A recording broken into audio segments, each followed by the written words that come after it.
Bobby Hurley had a press conference yesterday talking about the state of Arizona State Sun Devils basketball, and we're here to talk about it on this edition of the Locked On Sun Devils podcast. Are Locked On Sun Devils, your daily podcast on the Arizona State Sun Devils, part of the Locked On Podcast Network, your team every day.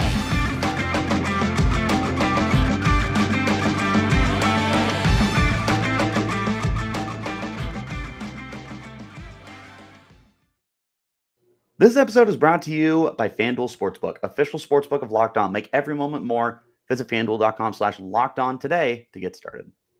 Welcome back to the Locked On Sun Devils podcast, part of the Locked On Podcast Network, your team every day. My name is Richie Bradshaw, and I will be your guide for everything Arizona State Sun Devils. As always, thank you guys for tuning in. Wherever you are getting your podcast, hit like and subscribe, and turn on those notifications so you get an update whenever we post new content. Stay in touch with that content by following me on Twitter. You can find me at RichieBrads36 and the podcast as well at LO_Sun Devils. Bobby Hurley is staying at Arizona State, signed a 2-year extension, and he's got his work cut out for him. So let's talk about the big bullet points from yesterday's press conference, and then kind of the state of Arizona State Sun Devils basketball moving forward. So Hurley did a lot of talking about, why he came back and the encouragement that he felt to keep going at this program. And it was a very needed press conference, obviously, for more than one reason. But I think that this part of it was very necessary because there were those questions of, is Bobby Hurley going to stay or is he going to leave? Like, we had heard the rumors that he was getting an extension done during the Pac-12 tournament in Vegas. And then we heard after they lost to TCU in the first round of March Madness that he might be gone. Like, there was a lot of both sides of will he, won't he kind of thing going on. And ultimately he does stay. The 2-year contract extension, in my opinion, is perfect. It gives you a couple more years, obviously, very literally a couple more years. You'll now have 3 years because he had 1 more year previous on his extension, on his contract, I mean. And this will give you 3 years to evaluate, make sure this is still the correct guy to move forward with. This is still the guy who's going to take Arizona State Sun Devils basketball to relevance, and that this is the guy that can be the face of the program, continue to make it better and better and better, put out better product, bring in better players. Everyone profits. This gives you that opportunity. You're not sinking all of your chips into him, but you also are telling him, like, hey, we really like what we see. Let's really make sure that this is 100% the correct move that needs to happen. So I like that. I like that aspect of it. He had mentioned that there was a lot of like emotional ties for him to end up coming back to the program. And I know that he mentioned that he's built a bit of a life out here at Arizona State and in Tempe and in the Valley. His daughter graduated with her master's degree at Arizona State. His son, Bobby Hurley Jr., is currently on the basketball team at Arizona State. He's built a life out here. And for him, that's important to have that security to know that, like, I'm still going to be here for a while longer. Like, could an opportunity come up? Sure. Who knows? Like, in 2 years, like in a crazy scenario, North Carolina calls, yeah, you're probably going. But like, for him, he's invested his life into Arizona. And now Arizona State has begun investing more and more in him. And it's just nice to see both the parties come together and agree to continue building this thing together. And if he does continue that upward trajectory, then yeah, you probably got to make this dude a lifer. Like, he's finished 8 seasons with the team. He's made the tournament 3 times. Would have made it a 4th, but the 2019-2020 season had the March Madness voided because of COVID and everything. He's had more success than he has failure, in my opinion, even though it's literally half the seasons are 20 wins and half the seasons are under 500. I feel like there's more important success here than there has been failure with Bobby Hurley. So bottom line, it made a lot of sense for both sides to want to stick together. Arizona State's never been a basketball school. We probably never will be. And we are very happy with what we're getting out of Hurley, which right now is quality basketball and making the tournament more often than not. You take that. You do. So as long as they continue on the correct path, great news for the team. For Hurley, obviously, you've been here for almost a decade at this point. Your family has grown up here. Your daughter graduated at Arizona State. Your son is currently enrolled at Arizona State. Like you're building a bit of a legacy out here with your family. And there's potential for, generations of Hurleys to go to Arizona State University. Like there's been that investment on his half into the university. And it's nice that that's getting paid forward. And all in all, I think my overall thoughts here with his emotional attachment with Arizona State is you love to see it. Like you want those lifers at Arizona State. You want those guys that are going to want to see the program at their highs and at their lows and be there through the thick and the thin of it. Hurley appears to be that kind of person, that kind of character, that kind of individual for Arizona State University athletics. And he could very well end up becoming the face of Arizona State Seminoles basketball when we look back at it in 50 years or 100 years. Like he could make his mark that big on the program. I have not looked into the longest tenures of Arizona State Seminoles basketball head coaches, but I'm sure that if Hurley keeps going the way he's going to be one of the longest, if not the longest tenured guys. Like it's not out of his realm of possibilities whatsoever to be able to continue building that kind of a legacy with Arizona State. Hopefully we'll see more good than bad out of it as the years come and go for Hurley and the Sun Devils. But bottom line, this felt like a very easy decision to make. It made even more sense when he talked about it in a bigger perspective. The tournament is heating up, and there's no better place to get in on the action than FanDuel, America's #1 sportsbook. That's because right now, FanDuel is giving customers a no-sweat first bet up to $1,000. That's up to $1,000 back in bonus bets if your first bet doesn't win. Just go to FanDuel.com/lockedon and sign up today to claim your no-sweat first bet. Then you can wager on everything from money line to point spreads to which team will be cutting down the net, all on an app that's safe, secure, and super easy to use. So don't miss your shot at a no-sweat first bet up to $1,000 in bonus bets when you join FanDuel today. Just go to FanDuel.com/lockedon to sign up. Make every moment more with FanDuel. Let's get back into our conversation. And I think the next logical place to go here is talking about the transfer portal and the unfortunate aspect that we are continuing to be dealt with here. And this is probably going to be something I tackle either tomorrow or in the near future, is the effect of the transfer portal in Arizona State. It's a very powerful tool to use. And it can build up teams like we saw this year for Arizona State, and it can absolutely dismantle teams. And we're very early in the offseason, and there's a lot of time for Arizona State to reload. But they have now lost 4 major contributors, like 4 confirmed guys in the transfer portal. And there's 2 guys from last year's team who will not be returning. You are losing through the transfer portal, DJ Horne, Enoch Boakye, Jamiya Neal, and now Austin Nunez entered yesterday. You lose Desmond Cambridge for eligibility, and I'm going to continue to be under the assumption that Luther Muhammad's not coming back, even though it sounds like he does have another year of eligibility. But then there was also the conversation that he's going to go into the portal. It's a very weird situation. I don't know if he's playing or not, but it's a safe assumption to just assume he's not going to be with the team in 2023, 2024. And that's a tough blow. That's 6 players who all had pretty significant roles, aside from Boakye, who really didn't get on the court as much. But the rest of those guys, I mean, that's a lot of starters that you're losing. That's a lot of big-time contributors off the bench that you're losing. And this is going to be a devastating offseason for Sun Devils basketball. I look at what is there now, and there's intrigue for Sun Devils basketball. You've got such a good thing going, and I'm interested to see if you'll be able to get more guys to buy into what you're trying to put out as a program moving forward. But man, just losing the guys is so difficult for you. And losing the players you're losing is what hurts even more, because of the 4 guys to transfer, one of them was a full-time starter last year. One of them was a projected full-time starter this year.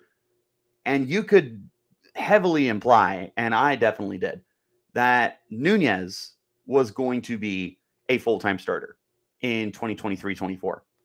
So you lose probably 3 projected starters plus Boakye. That's very difficult. And they did a lot for you. Defensively, offensively. I mean, Nunez especially was a really good deep shooter for the team. And you lose him. And you lose so much of what you had last year. And it's fair to question what the reasonable expectation should be heading into 2023-24. Like, is this going to be a rebuilding year, or is this going to be a team that's looking to reload? And that's where I'm so interested in seeing how the team is planning to attack the transfer portal. And that's where I'm going to turn this back, and we'll have to have another deeper conversation about the transfer portal at a future time. But turning it back to Arizona State, this is where they're going to need to be doing everything that they possibly can to make moves and make those waves and make sure that their head is staying above the water and they're not drowning and they're not falling behind in a lackluster Pac-12. They will be bringing in 2 recruits as of right now with Braylon Green and Akeel Watson. There's tons of transfers on the market. I don't know names off the top of my head. I know that North Carolina's got a kid that everyone is in love with, and funny enough, I think his last name is Love. But there's going to need to be some big moves for Arizona State. I do know Kansas just saw a 5-star enter the portal. He should be at the top of your list, obviously. It'll be interesting to see what you can do, because you just showed that you are a team that is capable of making moves in the transfer portal, immediately benefiting from them, and turning in winning programs and winning seasons for this program. You can do that. And if they can recapture that again, who's to say you can't be another tournament team next year? It's just, is it lightning in a bottle? Is this a once in a coaching cycle kind of team for Bobby Hurley that he had with Desmond and Devan Cambridge and Warren Washington, who may or may not come back, and with Frankie Collins, who should be coming back? Like, that could be such a anomaly, or it could be the new tone setter for the team, because you do have so much emphasis on the transfer portal, more than ever before in sports for the college landscape. Like, the transfer portal is just so prominent now. And if Arizona State can prove that they can continue to win with the help of the transfer portal, they can be one of the teams that benefits the most from its ability to allow you to be absolutely shattered and shambled into a completely different team, but come out maybe a better team. Like, there is that possibility for Arizona State. It's not going to be easy. It's going to be a massive testament to Bobby Hurley and his ability to coach. But that's where we're going to go with the conversation here in just one moment, talking about the transfer portal. I do want to mention, though, to check out the Locked On College Basketball podcast. Isaac Shade and Andy Patton bring you everything you need to know on and off the court. Hear from big-name experts, coaches, and players throughout the college basketball landscape. It's Locked On College Basketball, available on YouTube and wherever you're getting your podcasts. Bobby Hurley clearly knows how to use the transfer portal. I mentioned those 4 players: Desmond Cambridge, Devan Cambridge, Warren Washington, Frankie Collins. They were all starters for 95% of the games this year. And they were all integral. They were all, like, obviously they were starters, but these were guys that were such difference makers on the court and helped turn a team around that went 14-17 the year prior, won 20+ games this year, made it to the tournament. Like, they clearly bought in to what Hurley was putting out there. And that was something that Hurley had talked about during the press conference, was the power of the transfer portal. A quote from him, that's just how the transfer portal is built, and the ways that you can instantly change a roster and put yourself in position to win. So I think every year there's going to be change. There's going to be guys that are going to explore their options for a variety of reasons. And then they're going to be guys knocking down the door to want to come here. So we'll do the best we can to retain everybody that we can. And if that's not the case, then we're going to bring in somebody who's going to get the job done. That's pretty much the outlook that you need to have at this point. And for Arizona State, this might be your new way of life. And I think that's another conversation that we'll have to have more in detail is this the future of Sun Devils basketball? Are we going to see so many of these kids go one and done at this program, transfer and leave for NIL opportunities or playing at bigger organizations, whatever? And in the same sense, is this going to be flip side of the coin? Guys who don't get opportunities at bigger programs come to Arizona State and prove their worthiness and dominate. Or maybe they are like the Cambridge brothers and they're looking for a last hurrah as seniors and come here and dominate. I don't know. Like there's so much intrigue that the transfer portal brings, specifically to Arizona State. But this is going to be a team that is likely going to need to dominate the transfer portal again this year. And they're likely going to need to lean on it heavily because as of right now, you will have Frankie Collins and Devan Cambridge coming back next year, 4-year returning starters. Warren Washington hopefully is coming back. Unsure on him as of right now. Desmond Cambridge out of eligibility. DJ Horne transferring. The guys you were projected to be starters, Jamiya Neal and Austin Nunez, are transferring. Luther Muhammad will be gone, more than likely. Again, it's a weird situation. Lonzo Gaffney could be back as like a super senior for the team, I believe. Duke Brennan will be back as a redshirt sophomore or maybe a true sophomore. There's a lot of playing time available.